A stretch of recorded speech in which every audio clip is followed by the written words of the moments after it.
আপনি ওই মানুষটা হন যাকে কেউ রাখতে দেখেনি, সেই মানুষটা হন যাকে কেউ বাজে আড্ডায় দেখেনি, যার মুখে কেউ অন্যের বদনাম করতে শুনেনি, সেই মানুষটা হন যে কাউকে খোঁচা মেরে কথা বলেনি, সেই মানুষটা হয়ে যান যার সাথে 5টা মিনিট বসলে মনটা হালকা লাগে, যার সান্নিধ্য পেলে মানুষ গর্ববোধ করে।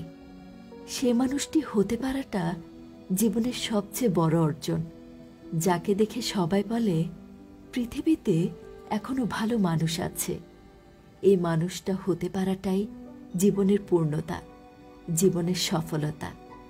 সবচেয়ে দামি ফোনটি ব্যবহার করতে না পারলেও ক্ষতি নেই, সবচেয়ে দামি শপিং মলে মাসে 1-2 বার যাওয়া আসা করতে না পারলেও তেমন কোনো সমস্যা নেই, দামি রেস্টুরেন্টের বিল পে করার সামর্থ্য না থাকলেও খুব একটা অসুবিধা নেই।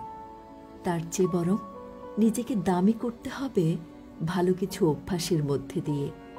রাগ আসলে রাখবেন না, হতাশা আসলে কাউকে দেখাবেন না। পরিস্থিতি বুঝে মানুষ সব পারে।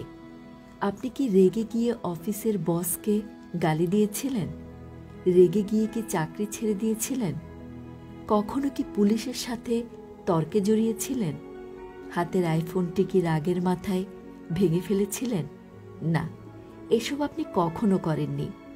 মানুষ নিজেকে কিংবা নিজের রাগকে কন্ট্রোল করতে পারে না, কথাটি সত্য না। পরিস্থিতি বুঝে মানুষ সব পারে। পরিস্থিতি বুঝে মানুষ সবচেয়ে কঠিন অবস্থায় হাসতে পারে। আবার পরিস্থিতি বুঝে মানুষ দোষ না করেও সরি বলতে পারে।